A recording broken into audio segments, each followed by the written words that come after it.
Hello and welcome to season 4 of Old Fashioned Marketing, where Raja, Walia, CEO, GNW, and Andrea Lechner-Becker, that's me. CSO. Chief Strategy Officer though, not sales. Yeah. It's common confusion of GNW. We sit around, we drink old fashions, and we talk about marketing. Old fashioned marketing, new fashion marketing, and today, first episode, season 4, coming in hot. Yes. Screaming hot about how CMO is the worst job in the C-suite. Let's talk about it.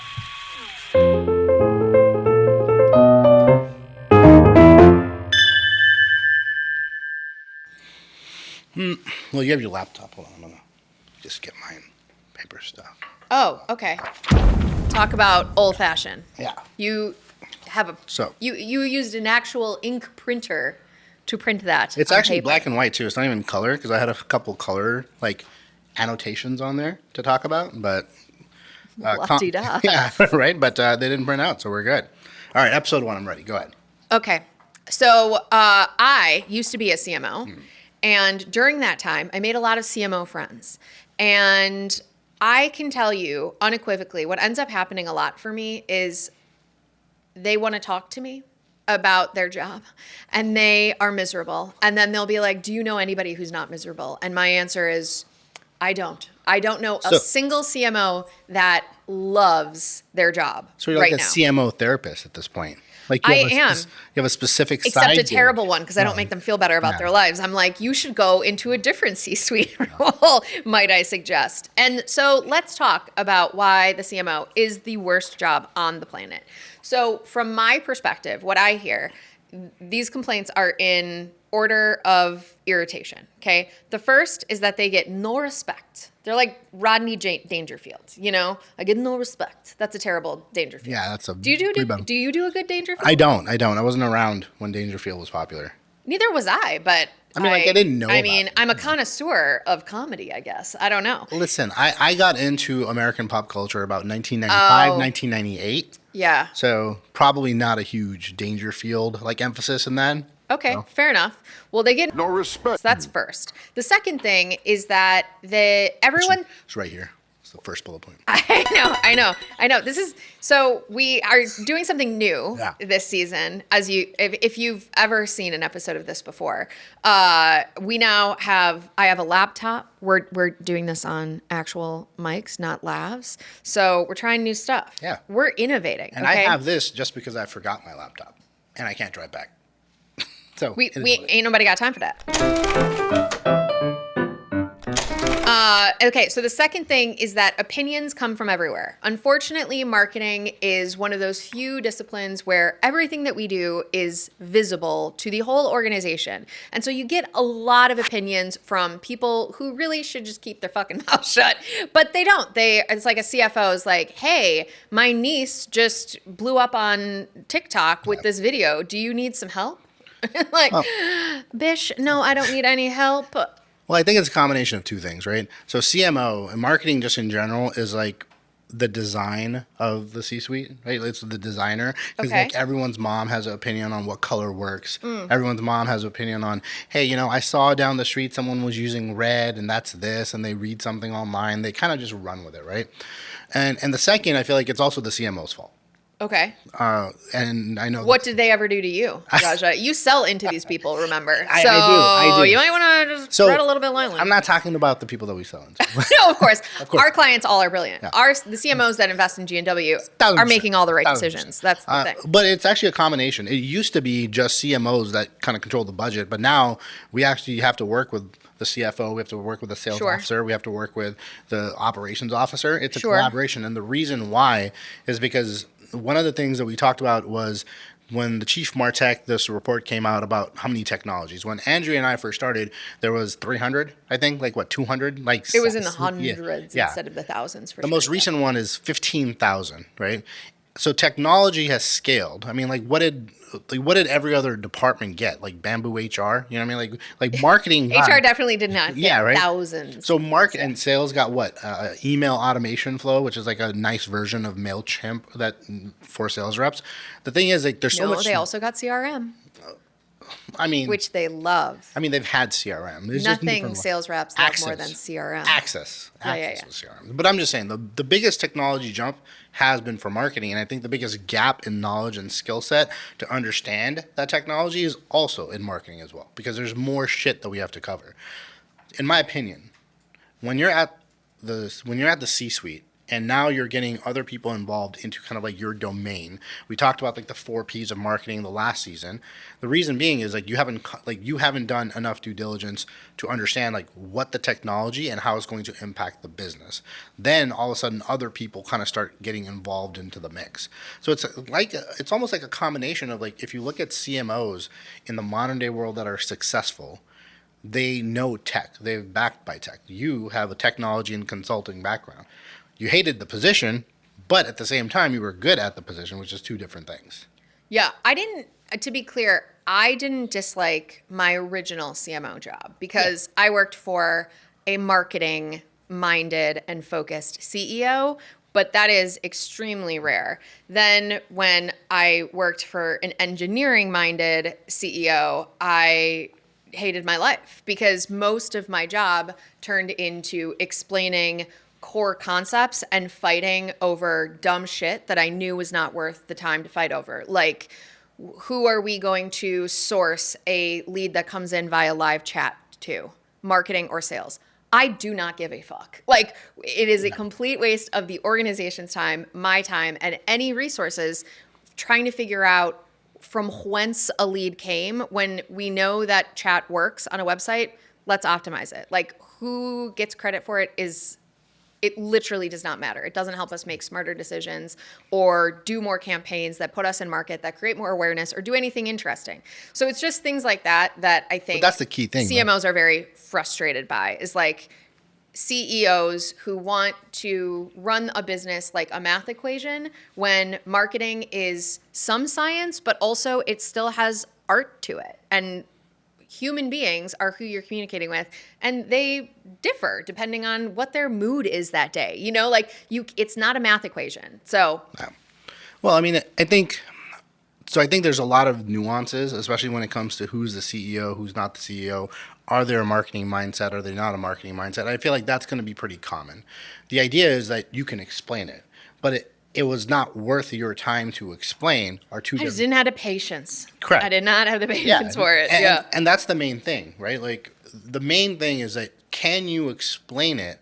If that, maybe you have enough patience or whatever, but can you articulate what is it to a CEO? And I think the modern day kind of CMO, and I hate that using the term modern day CMO and modern day fucking anything, to tell you the truth, but like CMOs now are more, I feel like they're biased and based without understanding what technology is needed. Like, I'll give you an example. Like, when we first started, what was the biggest initiative CMOs were pitching? Website changes and like button colors. Yeah. Right? Like, and if you have that, if that's your mentality, if you think that increasing the size of a button from like 15% to 25% and just making it like horrendously long is going to get someone to click, that doesn't make any sense. Like, when we did marketing back then, it was understanding the buyer. It was understanding what the price point is, understanding all the demographics and everything. Old-fashioned way of to do it, marketing. You involve tech, now everyone's too focused on tech. Those principles are still there. Like, those are fundamentals. You still have to have them. But when you don't, then you're constantly playing who's at bat with what technology and who owns what technology. And I think that's where a lot of the CMO burnout really kind of like happens. Okay, so one, I think that there is a group of CMOs that is actually too focused on technology. So I think that there is this issue where a lot of modern marketers really do enjoy being behind a keyboard instead of out talking to customers, understanding what their pain points are, understanding what their actual day-to-day is, that their technology. Let's say you're a SaaS CMO, a SaaS company's CMO, right?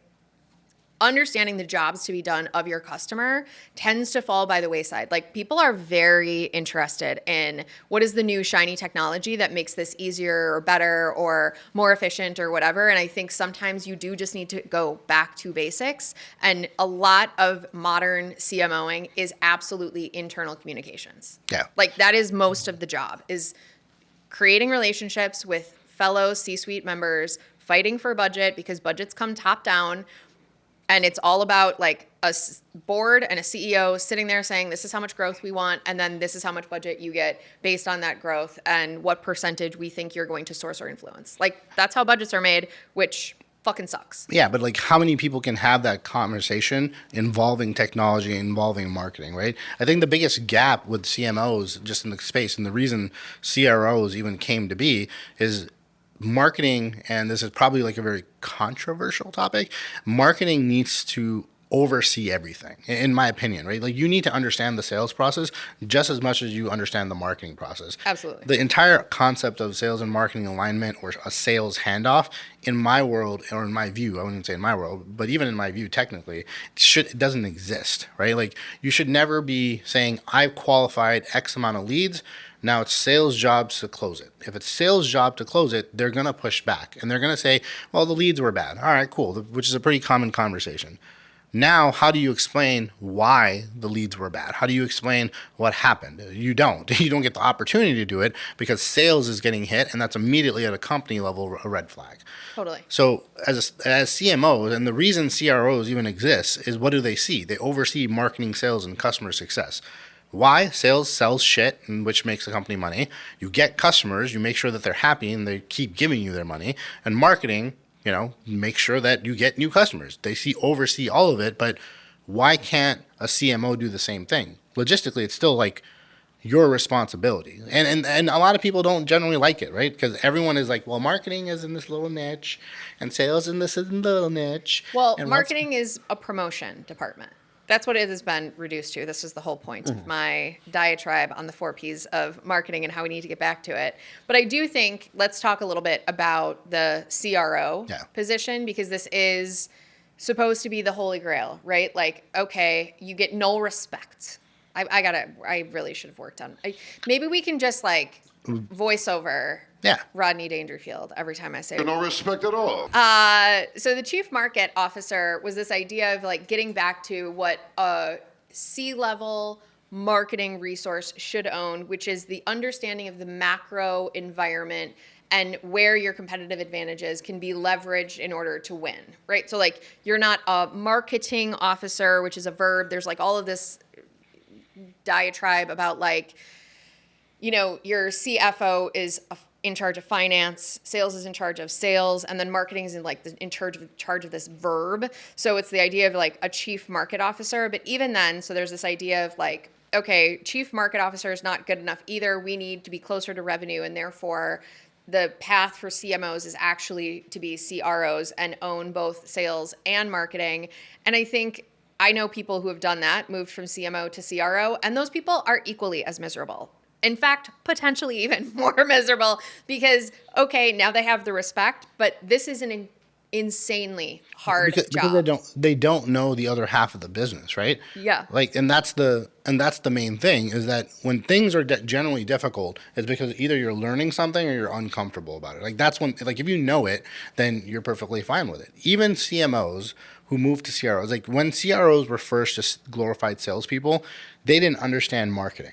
Right? There was a big disconnect between like, oh, it's just a glorified sales officer. They just know sales or handling at sales. Well, other side of the coin, when CMOs started getting moved into CRO roles, they just know the CRO. Did I say like 2 R's? I don't know. It's like, yeah, right? No, it's my first drink, I swear. But when CMOs started getting moved into CRO roles, the problem is vice versa. You know the marketing portion because you haven't invested enough time to understand the business. Yeah, and the buyers. Yeah, fundamentally. Yeah, and I think when you talk about executives, like not CMO, not CSO, sales officers, and when you just talk about the CEO, and when people say, well, the CEO is really hard to work with, the CEO has an engineering mindset or a mathematical, all of those things. At the end of the day, like, money is what makes a company successful. So you have to understand on both sides what is generating, like, what is the buyer wanting, and how are we selling it into them? Yeah. And how and why are they buying? And if you don't have that on both sides, like if a salesperson doesn't know like a chief sales officer doesn't know how people are getting into like their database to even have a conversation with sales reps, that's just as bad as a marketing person or a CMO not knowing I have a qualified lead. How is now sales approach? What is their approach to making sure that they turn into a customer? Yeah. And I think that the issue with either one of those jobs, or even in B2C, a lot of people are becoming chief customer officers. Yeah. And I think the issue... I was just making shit up, though.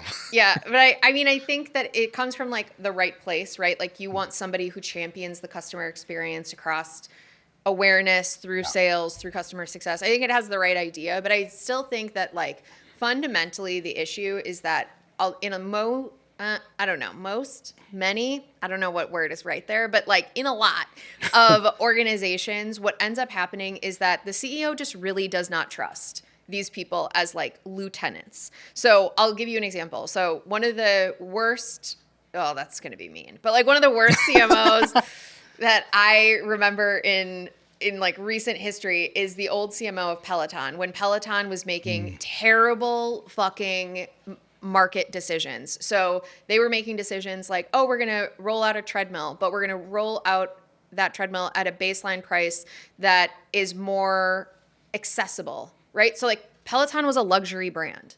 And then you're rolling out a product that, one, is a terrible product, two, at a cheap price point so that you can break into a market that isn't where you should be focused. And then three, you're going to create that product you're going to actually move your manufacturing facility to Ohio and invest millions and millions of dollars and destroy your margins, right? Like that's just a terrible business decision. And like, I'm not saying that it's the CMO's fault, but I do think like if I'm in the rooms where those decisions are being made, I'm like, holy shit, guys, this is a bad idea. But what is the marketing team doing instead? Working with Beyonce on an Instagram campaign. Like, bro, you know, like you're not focused on the business, you're focused on promotion. And I see that across the board. People that are worried about, you know, CMOs that are focused on ingesting Zoom info data into CRM faster, or really working with 6 Sense scoops or whatever that shit is. And it's like, but your product sucks. Like, why are you focused on any of this shit that does not matter if you have a product that is seeing 80% churn in a certain demographic? Like, that's a bigger issue you should be focused on. And I do think there's some accountability in marketers in that role, but I also think it is CEOs that really do not trust their team. Yeah, but once again, like, why is that? Like, it's your fault. You're a CEO. You go champion for our CMO friends. I review absolutely nothing Andrea sends me. That's how much faith I have. It could literally just be like, goobly gloop, goobly bloop bloop, marketing. And I'd be like, yeah, it looks good to me. Never even opened the fucking document. No, but the thing is, I think in organizations like ours, it's very easy to find people, in my opinion, once again, in organizations like ours, it's very easy to find people because you've either worked with them, like the CMO group that you're in, you've worked with them. Like, you know exactly what the struggles there are, right? At larger organizations, the CEO is hiring someone to fill a role, and the reality of that role is it's always been questionable. Like being a CMO is not questionable now.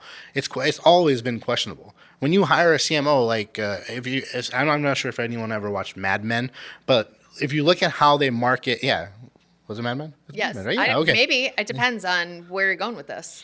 Well, it's not on the sheet, so I don't know. Well, I'm just saying, like in marketing, even old school marketing, there's an idea of understanding buyers, customers, and what they're wanting, right? Yeah. No matter what, in every old show that you watch. Let's take this back to like 2001, 2002, 2003, somewhere around there, right? Marketers were in general still focusing on, in the CMO role, visualizations to entice people into doing something. Now, when you talk about like a banner image, or you talk about a button, like back when HTML's websites and email marketing just came to be, we're still focusing on like visualizations to convert people, not understanding what is the buyer still wanting. So all I'm trying to say is that regardless of if it's now or before, the role itself has always been heavily criticized based off on what it's focusing on. Yeah. Right? I think that's fair. So I think when CEOs now even hire people like, okay, well, you have a lot of technology. Why aren't you doing your fucking job? You know what I mean? Like, like it's the same concept as that level of like, and this is why I said it's like, part of it is like the old school CMOs setting up the new school CMOs for failure, because it's always been a questionable position on what is your involvement in the business. Yeah. And that's one question no one's prepared to kind of really answer. Well, I also think there is a trend. So I just presented this to our team, the latest Gartner research on how marketing budgets are split up. And 42% of marketing budgets, so it's people, technology, and then programs. So things that are actually in market, only 42% of the budget is being spent on programs. I think that's a fucking problem. Like, if you are investing over half of your marketing budget in people and technology, and none of those things make you any money, you need to be communicating out with your buyer. And I think things like that are also part of the problem. Like, we have allowed too much of the actual program spend to be sucked up by technology that doesn't fucking help. So I think that's what's exciting to me about AI is like, we should be able to streamline a lot of tech stacks and get you out of some of these, because a $30,000 contract, everything's like 30 grand a year in MarTech. That's like the magic number is like that's like bare minimum too. And all of it is like fictitious too, by the way. It's like data on a server that they're selling you. Yeah. So it's just like, if we could cut out half of everyone's technology budget and get a lot scrappier there, we can put more things in market and show more results. I also think. And then whose responsibility is that? That's not the CFOs. Like marketers have to do it. Marketers have to do it. CMOs have or to CROs, get it together. whatever your flavor is right now. And then I would just say, for the record, CSO is where it's at, man. Chief Strategy Officer is a fucking dope job. That's only because she works here, though. No, it's good. All right. So I think that the key is, we always like to take some actionable takeaways on everything that we do. And so I think the main thing with the CMO role is people just have to really understand what they're getting themselves into. Like, I talk to people all the time who are aspiring CMOs. And what I tell them is that the majority of your job is go read Making Friends and Influencing People. The cute little book that like teaches you how to get along with others. That is going to be your main responsibility in the C-suite with other C-suites, including your boss, the CEO. You're going to have to just talk to that person an incredible amount and get them to trust you to do anything interesting. Yeah. And I think my personal opinion on this one is that regardless of what C-suite that you're in, maybe not the CFO, but regardless of what C-suite that you're in, you have to understand the business. Like that is where everything is headed. Everything is headed to ensure that there's profit margins, there's profitability.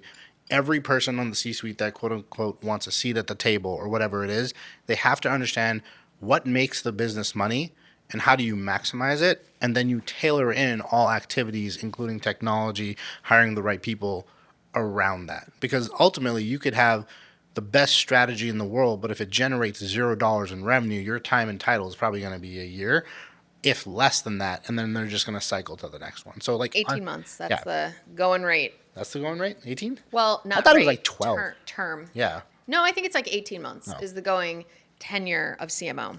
But I think we just have to get out of our heads that, hey, I only am responsible. Like when you work in an organization, like Andrea works at GNW Consulting. She's a chief strategy officer. Do you think she just does strategy stuff? I strategery constantly. All day? No, like there's impacts to the business. I'm strategizing right now. She's not pressing any buttons at all. I can see it from here. But she's part of what makes the business successful and how do we deliver success. What does that mean? It means people like us, which generates revenue, which generates more people that we can hire. I'm 100% in charge of likability. Yeah. That's true. So I'm just saying, like, that is the role of any C-suite person, is to understand how the business operates and then do your job. Do your job. Yeah. Make the business successful. Yeah. That is fundamentally what it is. And so I do think that as a part of that, in the CMO role, people have to take over or at least gain a tremendous amount of influence on the other P's.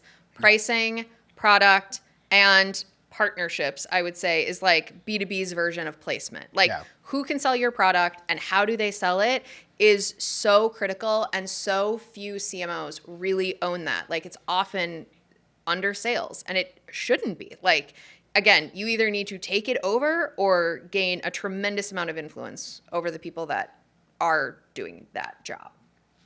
Yes. And you know what we should talk about eventually? Because a lot of people, when we posted the 4 Ps of marketing, said this only applies to B2B. Or, sorry, B2C. It only applies to B2C. The 4 Ps of marketing are not applicable to in the B2B. Yeah, that's software. Insane to me. Yeah. I agree. That's a conversation for another day. I know I just riled her up. I know, that's my fault, but it's a conversation for another day. All right. Cool. So I think I would end, what being a CMO in the future means to be that you also have a team of people that you have to inspire and manage. And I do think, to dovetail into our episode 2, that means you really have to think about AI. Yes. We're going to talk about AI. It's not my fault. It's a person that likes ABM software. He loves That's it. Our PR manager. I am like lead AI bro over here. I am going to bro the fuck out on how much I love AI, and you are going to sit there and listen. That's perfectly fine. But I just want to point out. Yeah. The reason we're doing this episode is because of our PR person and her affinity to ABM software. Her insistence. Yeah. That we talk about AI. So let's do it. So we will convey it. So yeah,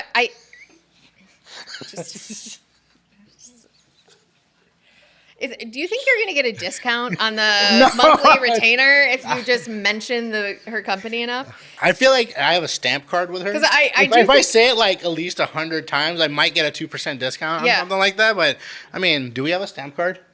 Damn it. That's a good marketing initiative for you. Think about it. Yeah. All right. So any final thoughts on the CMO is the worst job in the C-suite? We highly recommend against it. I don't recommend against it. I think CMOs are needed before CROs or chief hooga-booga officers or chief dollar officers or whatever title they come up to replace the CMO. I feel like it's a very important job. It's an important position. It doesn't suck. However, it has transitioned into more of a business mindset. It's not just how people used to think about CMOs, where you're going to sit there, smoke a cigar on a beach, be like, 50,000, put up the poster, we made $1 million. Let's go, everyone go on break. No, like you have to understand the buyer's a lot advanced. The buying landscape is a lot more advanced. I still think it's a really good position. I think it's needed. I personally hate the CRO stuff. That's just me. Like the whole revenue operation stuff, which is just an idea of, I'm not going to talk about it. I think we've talked about it before. But it doesn't suck, but it does require you to change your thinking on how a marketing officer in the future is, like how you want to be as a CMO. Yeah. So. You know what's crazy to me about Mad Men? That those people used to just sit around and drink bourbon in the middle of the day. It's not, it is bourbon. Shit. Cut.